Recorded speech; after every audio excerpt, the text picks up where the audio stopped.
ব্যাংকে আমানত রাখলে বছরে যে মুনাফা পাওয়া যায় পুঁজিবাজারে তার থেকে বেশি আয় করা সম্ভব হয় কয়েক মাসেই। আর বেশি লাভের আশায় বিনিয়োগকারীরা ছোটেন কম সময় কোন শেয়ারের দাম বেশি বাড়বে। পুঁজিবাজারে শেয়ারের দাম বাড়ানো কমানো নিয়ে প্রতিনিয়ত কারসাজি করে কয়েকটি চক্র। আর এই কাজের অংশ হিসেবে বিভিন্ন সামাজিক যোগাযোগ মাধ্যম এবং অনলাইনে ছড়ানো হয় গুজব ও মিথ্যা তথ্য। আর এসব তথ্যের উপর নির্ভর করে শেয়ার কিনে ক্ষতিগ্রস্ত হন বিনিয়োগকারীরা।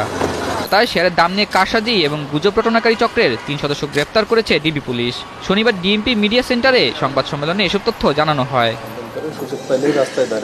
ডিবি প্রধান জানান, গ্রেপ্তার ব্যক্তিদের মধ্যে একজনের নামে আরও ১১টি মামলা রয়েছে।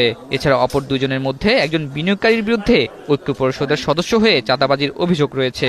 অপরজন রয়্যাল ক্যাপিটাল নামে ব্রোকারের সাথে যুক্ত আছে বলে জানানো হয়।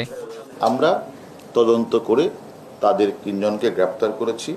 এর মধ্যে এর নামে একজনের নাম হলো আমির হোসেন, নূর নুরানি ছদ্মনাম স্ট্যাম্প ধারণ করে তার নামে বিস্ফোরক আইন এবং বিশেষ ক্ষমতা আইনে তার নামে ১১টি মামলা আছে। এছাড়া আরেকজন আছে নুরুল হক হারুন, বিনিয়োগকারী ঐক্য পরিষদের বিভিন্ন নাম ধারণ করে বিভিন্ন সদস্যদের একত্রিত করে এর কাজ হলো বিভিন্ন জায়গাগুলিতে চাঁদাবাজি করা। আর একজন আছে রয়্যাল ক্যাপিটাল হাউসে যুক্ত হোয়াটসঅ্যাপ টেলিগ্রাম গ্রুপে টাকার বিনিময়ে বিভিন্ন শেয়ার সমিতি তত্ত্বাবধান করা।